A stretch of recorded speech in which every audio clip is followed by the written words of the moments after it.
आज भोसरी विधानसभा मतदारसंघामध्ये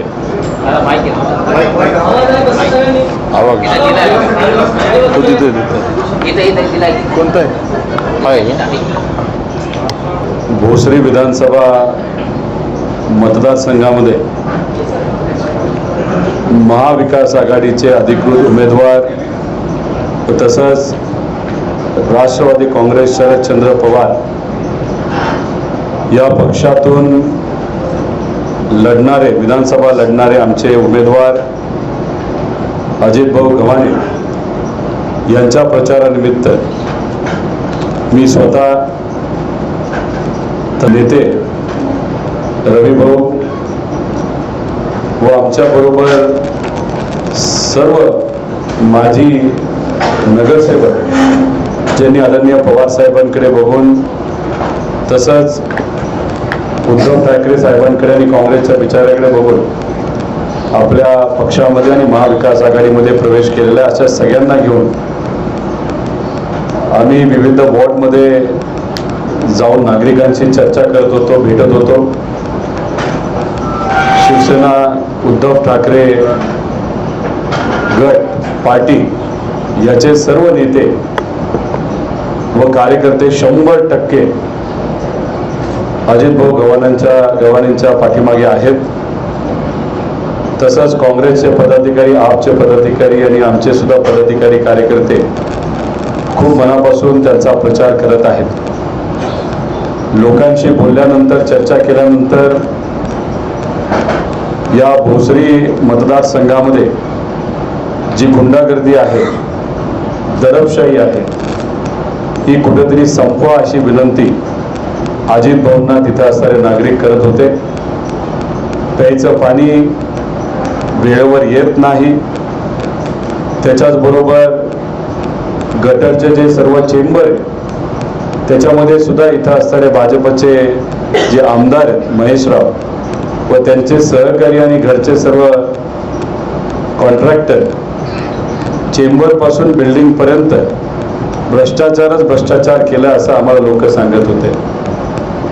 काही एरियामध्ये रेड झोनचा प्रश्न आहे, काही परिसरामध्ये ट्रॅफिकचा प्रश्न आहे आणि सगळ्यात महत्त्वाचं म्हणजे भ्रष्टाचार या शहरामध्ये ज्या पद्धतीने झालेला आहे हा सर्व लोकांना माहीत आहे. अजित भाऊंच्या बाबतीत बोलायचं झालं तर लोकांनी त्यांना पाठिंबा दिलेला आहे आणि लोकांनाच इथं परिवर्तन व्हावं अशी इच्छा असल्यामुळे अजितभाऊ गव्हाणे हे मोठ्या लीडली निवडून येतील असा विश्वास आम्हा सगळ्यांना तिथं वाटतो. छोट्या व्यापारापासून युवांपर्यंत, युवांच्या पालकांपर्यंत सगळ्यांनी आम्हाला विनंती केली की पूर्वीचा जो वैभव या शहरामध्ये होता, ज्याच्यात मोठ्या कंपन्या होत्या, त्याच्यामध्ये नोकरी मिळत होती, दबक्या आवाजामध्ये चर्चा आहे की इथं अनेक जे प्रोजेक्ट्स आहेत नाही तर आत्ता असणाऱ्या कंपन्या ह्या सुद्धा गुजरातला घेऊन नेल्या जातील, त्या घेऊन जाऊ नये यासाठी प्रयत्न करावं, तशा नवीन याव्यात यासाठी सुद्धा प्रयत्न केले पाहिजे असं लोकांनी इथं विनंती केली. त्यामुळे या मतदारसंघामध्ये गेल्या 10 वर्षामध्ये ताबा गँग, मलिदा गँग, रिंग गँग या विविध प्रकारच्या गँग ज्या मोठ्या प्रमाणात झालेल्या आहेत त्याचं उत्तर हे लोकशाहीच्या माध्यमातून लोक या विधानसभेला देतील असा विश्वास आम्हाला सगळ्यांना वाटतो.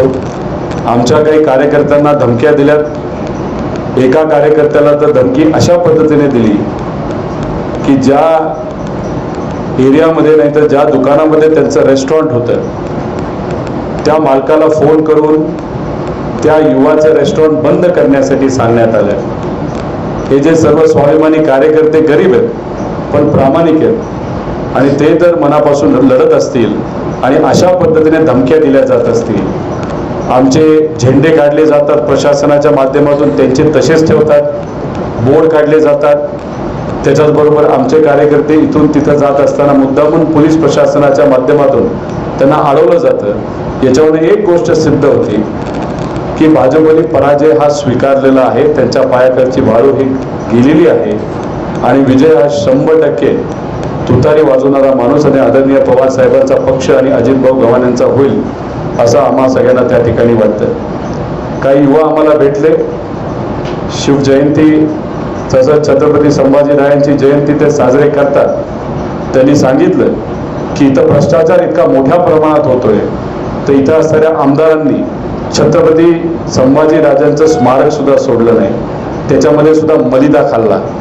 ज्या क्वालिटीचं मटेरियल स्मारकासाठी वापरायला पाहिजे ते न वापरता ब्रॉन्झ नावाखाली लोखंड वापरलं गेलं.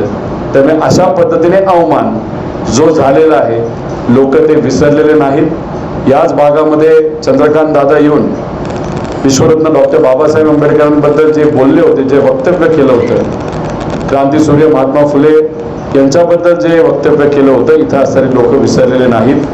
त्यामुळे ही विचाराची लढाई आहे.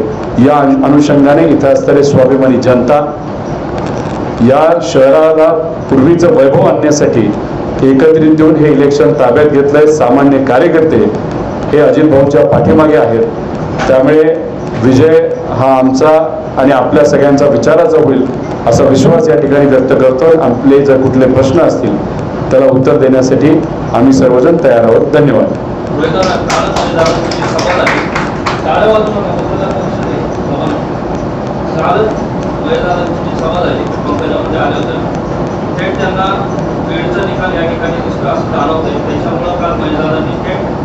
सगळ्या विरोधकांना धमकी दिली आहे की वारकरी नाहीचं धार्मिक सुद्धा आहे.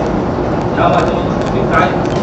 मला एकच त्यांना विचारायचं आहे, तुम्ही स्वतःला वारकरी म्हणता, जेव्हा तुमच्या नेते देवेंद्र फडणवीसांनी वारकऱ्यांवर लाठीचार्ज केला तर विरोध करण्याची हिंमत तुमच्यात होती? जेव्हा छत्रपती शिवाजी महाराजांच्या स्मारकामध्ये तिथं त्यांच्या नेत्यांनी मलिदा खाल्ला आणि स्मारक ज्या किमतीचं बांधलं त्याच्यापेक्षा कितीतरी जास्त खर्च नरेंद्र मोदींच्या हेलिकॉप्टरच्या हेलिपॅडसाठी खर्च केला, त्याचा विरोध केला. विश्वरत्न डॉक्टर बाबासाहेब आंबेडकरांचा अवमान झाला, हिंमत होती विरोध करायची. त्यामुळे तुम्ही उगाच हवेत गोळ्या मारू नये. हिंमत असली असती तर आतापर्यंत तुम्ही तुमच्या नेत्याच्या विरोधात सुद्धा बोलू शकला असता.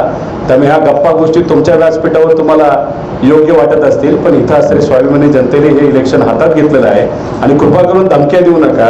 आम्ही पण काय राजकारणामध्ये गोट्या खेळायला आलेलो नाही, आम्ही सुद्धा शांत बसणार नाही. त्यामुळे इथं स्वाभिमानी लोक लढत आहेत, लोकांसाठी आम्ही लढत आहोत, भ्रष्टाचार काढण्यासाठी लढत आहोत. त्यामुळे 20 तारखेनंतर 100 लोकांबरोबर तुम्हाला बसायचं आहे तुमच्या कार्यकर्त्यांबरोबर आणि इथं असणाऱ्या 6 लाख लोकांची सेवा खऱ्या अर्थाने अजितभाऊ गव्हाणे करतील आमदार म्हणून, असा आमच्या सगळ्यांचा विश्वास आहे.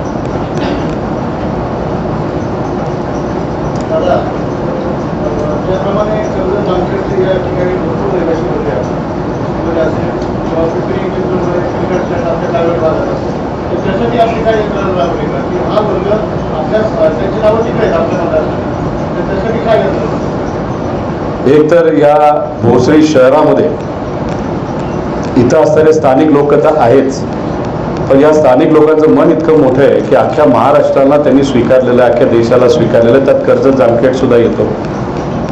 अनेक इथं असणारे मतदार आम्हाला भेटले, बोलले, चर्चा केली.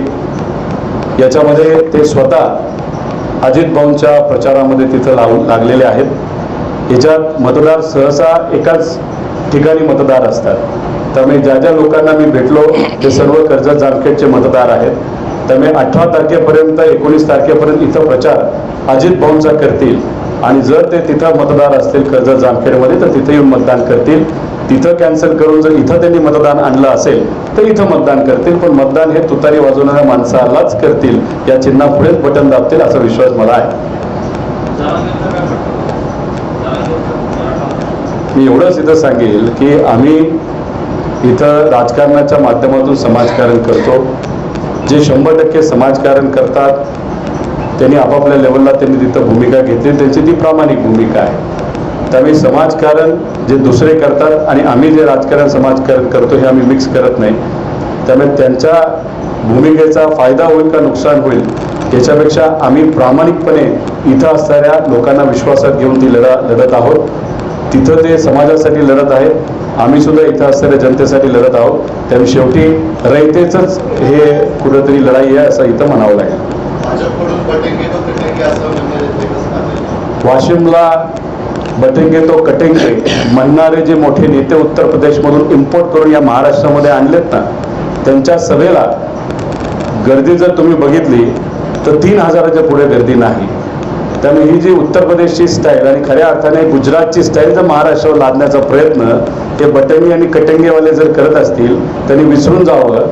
इथं वारकरी संप्रदाय आहे, संतांची भूमी आहे, महामानव इथं राहून गेलेले आहेत, वास्तव त्यांचं राहिलेलं आहे. आम्ही सगळ्यात त्यांच्या विचाराचे आहोत.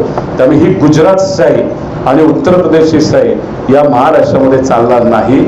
अमित शाह साहेब सुद्धा येऊन इथं बरंच काय बोलून गेलेले आहेत. म्हणजे भाजपचे नेते काय करतायत तर मेन मुद्द्यावरनं म्हणजे नोकरी, व्यवसाय, हाताला काम, पोटाला अन्न या विषयांवरनं चर्चा हिंदू मुस्लिम नाही तर द्वेषाकडे घेऊन जाण्याचा प्रयत्न तिथं करत आहेत. आता ही गुजरातशाही इथं असणारे स्वाभिमानी मराठी माणसं ज्या पद्धतीने लोकशाहीला उत्तर दिलं, त्यामुळे या विधानसभेमध्ये सुद्धा मला असं वाटतं की विथ इंटरेस्ट आपण इथं उत्तर देऊन भाजपला हद्दपार केल्याशिवाय राहणार नाही.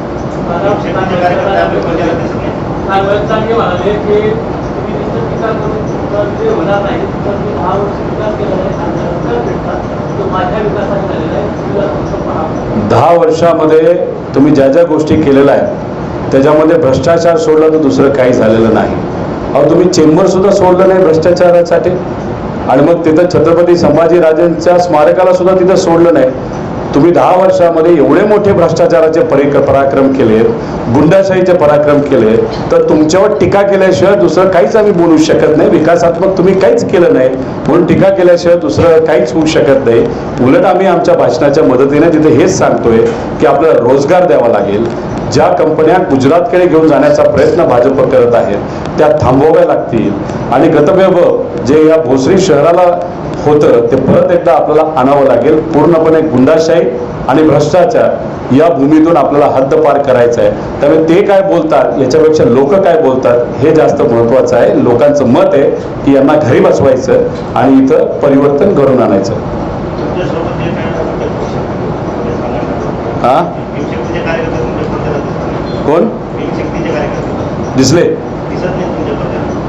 नाही? आता येतील ना, अजून 10-12 दिवस आहेत.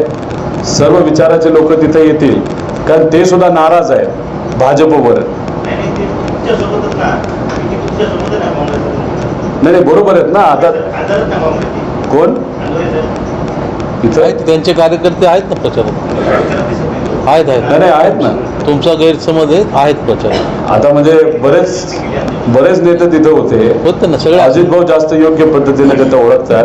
या भागातल्या अनेक नेत्यांना अजून मला समजून घ्यायचंय तर मी येत्या काळामध्ये समजल्यानंतर नावं सगळ्यांची लक्षात येतील तेव्हा मी बोलेल याबद्दल.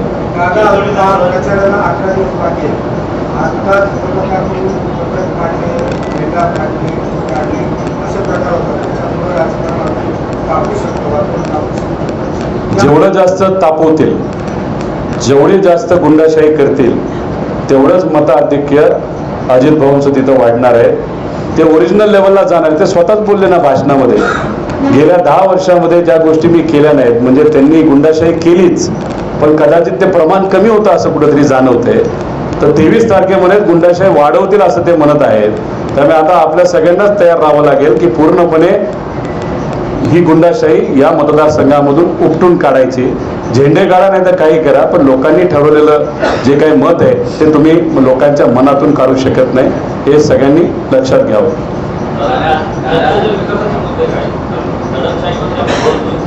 एक तर दडपशाही हा अतिशय महत्त्वाचा विषय आहे कारण सामान्य लोकांच्या निगडीत राहिलेला विषय आहे ज्याच्यामध्ये त्यांचं ऑफिस तसंच राहतं आणि बाकीच्यांचं अतिक्रमण तुम्ही तिथं काढता. ताबा गँग जी आहे, चांगल्या जागा बघायच्या तिथं ताबा घ्यायचा. विश्वरत्न डॉक्टर बाबासाहेब आंबेडकरांच्या स्मारकासाठी जी जागा अलोकेट केली होती तिथं त्यांनी तिथं ऑफिस बांधलं. त्यामुळे दडपशाही काढणं हे जास्त महत्त्वाचं आहे. त्याच्याच बरोबर आम्ही सर्वजण महाराष्ट्राच्या हितासाठी जेव्हा बोलतो तेव्हा MIDC बद्दल बोलतो, नवीन कंपन्यांबद्दल बोलतो. भोसरीमध्ये शेती राहिलेली नाही. इथं जोपर्यंत नवीन कंपन्या येणार नाहीत आणि आहे त्या कंपन्या त्याचं एक्सपेन्शन होणार नाही तोपर्यंत इथं अजून पुढचा विकास तिथं होणार नाही. त्यामुळे जर खऱ्या अर्थाने आपल्याला विकास करायचा असेल तर त्या अनुषंगाने MIDCवर लक्ष द्यायची जरूरत आहे. ज्या पद्धतीने पलीकडच्या भागामध्ये चिंचवड भागामध्ये IT सेक्टर आहे, इथं सुद्धा सरकारी जमिनी तिथं असतील तर योग्य असं नियोजन करून इथं सुद्धा आपल्याला IT पार्क जर बांधता आलं, त्याच्यामध्ये काही नवीन इन्व्हेस्टमेंट आणता आल्या तरच या भागाची प्रगती तिथं होऊ शकते. आणि भ्रष्टाचार जर महापालिकेतून आपण काढू शकलो तर मला आपल्या सर्वांना सांगायचं आहे की 8,000 कोटीचं यांचं बजेट आहे, त्याच्यामध्ये 1,500 कोटी फक्त भ्रष्टाचारमध्ये बाहेर चाललेले आहेत. तो पैसा तरी आपण थांबवू शकलो तर आरोग्यापासून फार शिक्षणापर्यंत महिला सुरक्षितेपासून बरंच काही आपण या मतदारसंघामध्ये करू शकतो. याच्यावर खऱ्या अर्थाने चर्चा होण्याची जरूरत आहे. पण आज सत्तेत असणारे आमदार दमदाटे केल्याशिवाय दुसरं काहीच बोलत नाही. ते त्यांच्या लेवलवर आहेत. आम्ही विकासाचे मुद्दे घेऊन चाललो आहोत, पण विकास बोलत असताना पुढचा व्यक्ती काय लेवलचा आहे हे सुद्धा सांगण्याची जबाबदारी आमच्या सगळ्यांची आहे. दादा तुम्ही मगाशी म्हणाला की आमच्या कार्यकर्त्यांना दम दिला जातो, मात्र दिल्लीमध्ये भाषण करत असताना महेश नागे यांनी सुद्धा म्हटलं आहे की आमचे जे कार्यकर्ते प्रचार वगैरे करतात तर त्यांना दम दिला जातो, तुम्ही प्रचार करायचा नाही, 20 तारखेपर्यंत थांबा, 20 तारखेनंतर तुम्हाला दम दिलेला आहे. दम कोण म्हणाले? लोकांना विचारा, तुम्हाला उत्तर कळेल. महेश दादा दम देऊ शकतात का अजित भाऊ दम देऊ शकतात? अजित भाऊंकडे बघितल्यानंतर वाटतं तुम्हाला ते दम देऊ शकतात? ते चांगल्या विचाराने कार्यकर्त्यांच्या पाठीमागे भक्कमपणे राहून या परिसराचा विकास नक्की करू शकतील, पण दम देऊ शकत नाही. त्यामुळे उद्या जाऊन एखादा गुंडच जर म्हणत असेल मी गुंड नाही आहे, माझे कार्यकर्ते लय चांगले आहेत, तर तुम्ही काय विश्वास ठेवणार आहात का? ते या लेवलला जात आहेत आणि त्याच्यावरूनच समजून घ्या की ते किती घाबरलेले आहेत. त्यामुळे लोकच जर ऐकत नसतील तर एखाद्याला जे एक अधिकारशाही आपली या मतदारसंघात असं वाटत होतं, लोकच जर ऐकत नसतील तर जरा ताप होणार ना, त्रास होणार, इगो हट होतो. त्यामुळे यांचा जो अहंकार आहे आणि पैशाचा माज आहे ते या इलेक्शनमध्ये उतरवण्याची वेळ आलेली आहे. आणि आमदारकीला परिवर्तन झाल्यानंतरच आपल्याला महानगरपालिकेमध्ये परिवर्तन करता येईल. जे काही आता वाटून घेतली महानगरपालिका, रस्त्याच्या बाजूला ते आणि रस्त्याच्या अलीकडे हे सुद्धा जे काही साम्राज्य या दोन मोठ्या नेत्यांचं आहे, चिंचवडच्या आणि आपल्या या भोसरीच्या, हे सुद्धा कुठेतरी आता बदलण्याची जरूरत आहे आणि सामान्य लोकांचं साम्राज्य या मतदारसंघामध्ये आणायची वेळ आलेली आहे.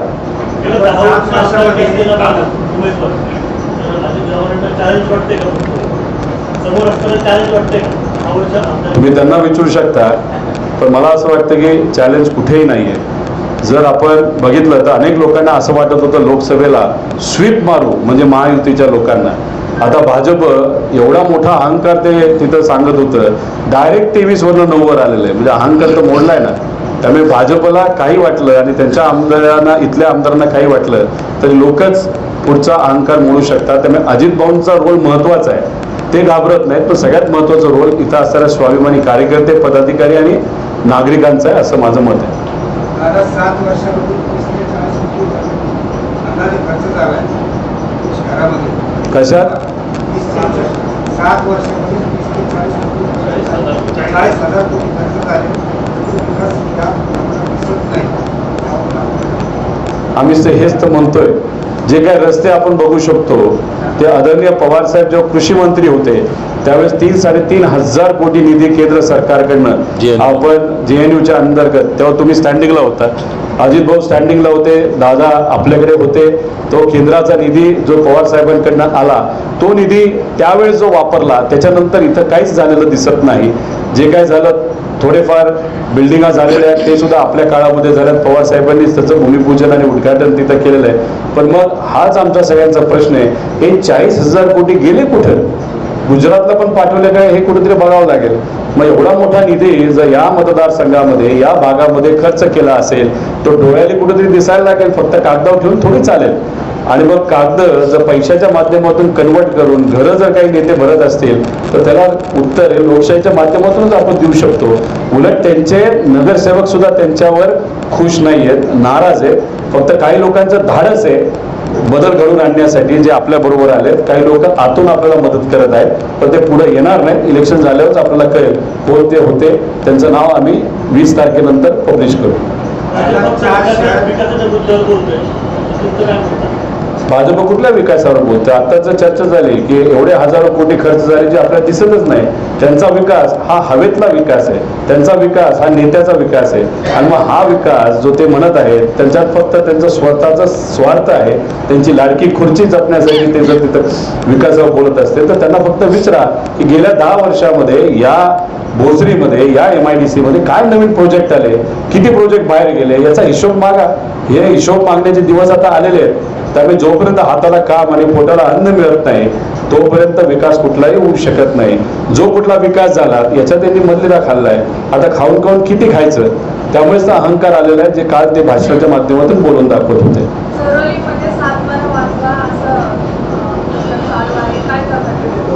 आता ते कोण करतात माहित नाही, पण एक आहे की भाजपमध्ये एक मोठी ताबा गँग आहे.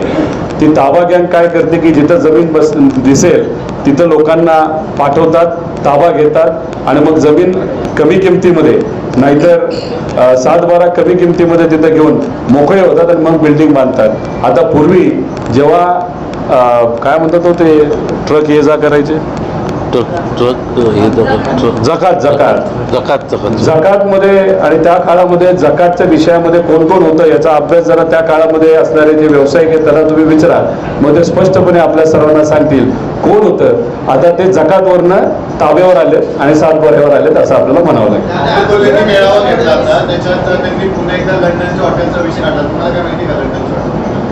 कुठलं चर्चा मात्र नक्की आहे, पण ती चर्चा आहे त्याबद्दल डिटेलमध्ये आपल्याला जावं लागतंय, थोडी माहिती घ्यावी लागते. शेवटी ते जसं म्हणाले 40,000 कोटीचा विकास झालाय जो आपल्याला दिसत नाही, तो पैसा भारतात तर राहिला नसेल, बाहेर गेला असेल. आता बघावं लागेल कुठं कुठं हॉटेल बांधलेले आहेत, आता हॉटेलचं नाव काय दिलं हे सुद्धा आपल्याला बघावं लागेल.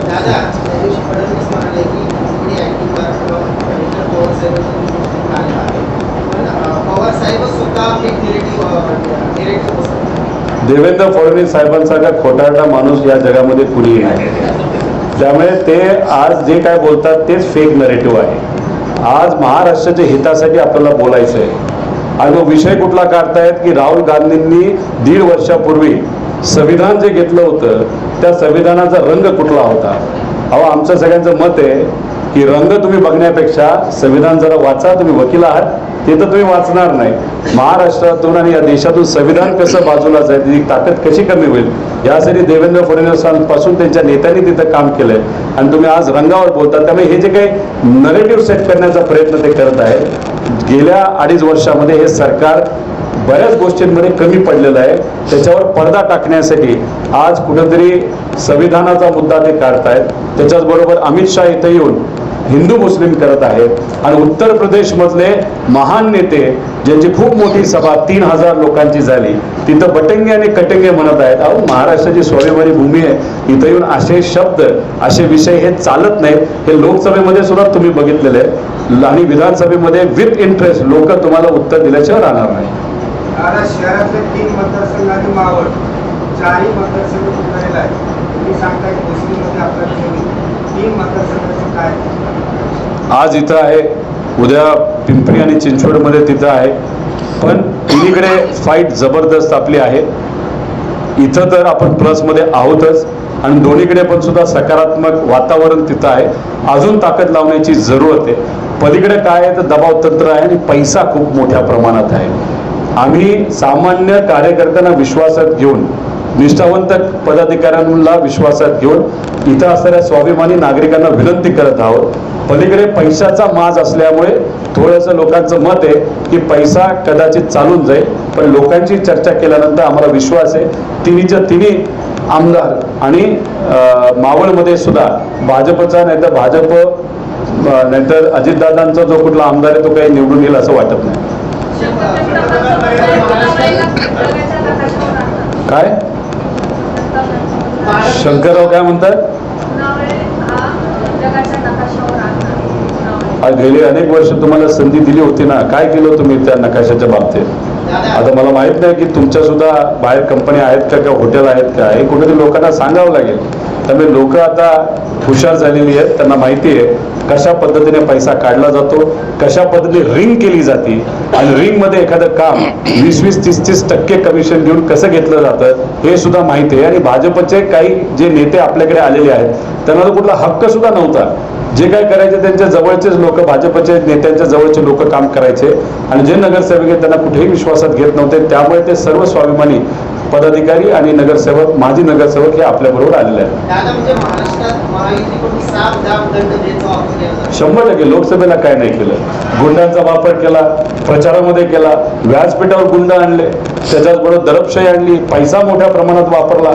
आता सुद्धा जर आपण बघितलं तर एका दिवसाला 50-50 कोटी रुपये तिथं सापडतात. हे मी ना इलेक्शन कमिशन सांगते. एवढा मोठ्या प्रमाणात पैसा जर इलेक्शनसाठी वापरला जात असेल, एकच समजून घ्या की आता महायुतीवाल्यांना आता भीती वाटायला लागली की त्यांच्या हातात काय राहिलेलं नाही. 60,000 कोटीचा भ्रष्टाचार महायुतीच्या नेत्यांनी गेल्या 2.5 वर्षामध्ये केलेला आहे. पुढे सकट आपण बोललेलो आहोत. त्याच्यातले 6,000 कोटी या इलेक्शनमध्ये ते करतील खर्च, पण किती काय केलं तरी महाराष्ट्रामध्ये पैशाचा काही उपयोग होणार नाही असं आम्हाला वाटतं. अहो, समृद्धी मार्गामध्ये यांनी हजारो कोटी तिथं खाल्ले आणि गुजरातचं इलेक्शन असताना समृद्धी मार्गातूनच जो मलिदा कमवला होता, गुजरातच्या इलेक्शनला भाजपला तिथं विजय मिळवण्यासाठी वापरला गेला. या सगळ्या गोष्टी काही लोक विसरलेत असं मला वाटत नाही. त्यामुळे पुढून बरंच काही केलं जाईल, पण शेवटी विजय हा स्वाभिमानी नागरिकांचाच होईल आणि मराठी माणसांचा आणि महाराष्ट्र धर्माचा होईल असं आम्हाला सगळ्यांना वाटतं. 170 ते 180 उमेदवार महाविकास आघाडीचे निवडून येतील असा आम्हाला विश्वास आहे.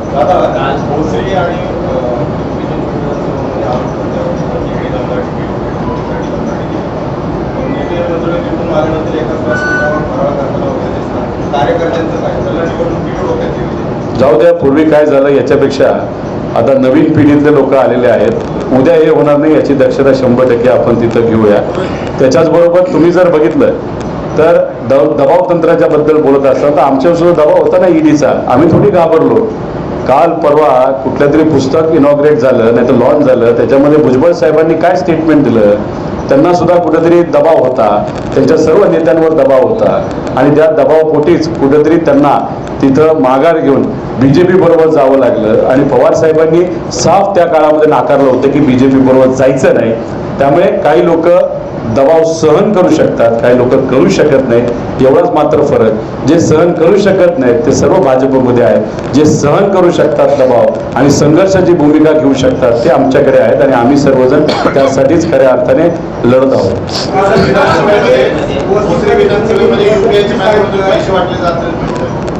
उघड उघड पैसे वाटले जातात. ह्याच्यावरून तुम्ही समजून घ्या ना. पूर्वी कॅश वापरलं जायचं असं आम्हाला कळायचं.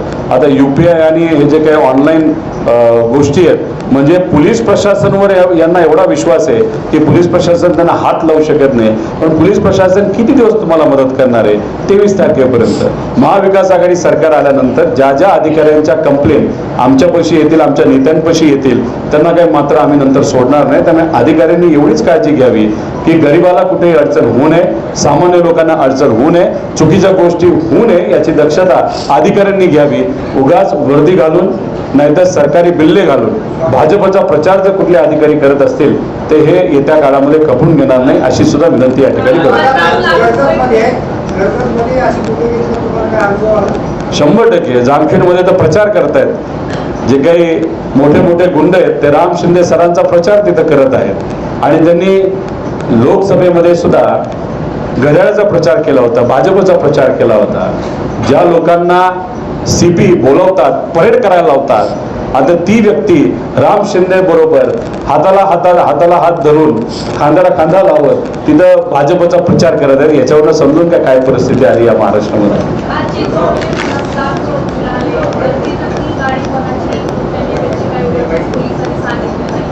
सांगतील ते. शेवटी सगळे जे काही गाड्या पकडल्या जातील, पैसा पकडला जाईल, हा शेवटी सत्तेतल्या लोकांचाच आहे. खबाडच इतकं खाल्लं यांनी, मलिदाच इतका खाल्लेला आहे की जाता जाता नुसतं गाडी स्पीड ब्रेकरवरनं सुद्धा गेली तरी 50-60 लाख पडतील अशी परिस्थिती महायुतीच्या नेत्याची आज झालेली आहे. धन्यवाद. रामकृष्ण. TV वाले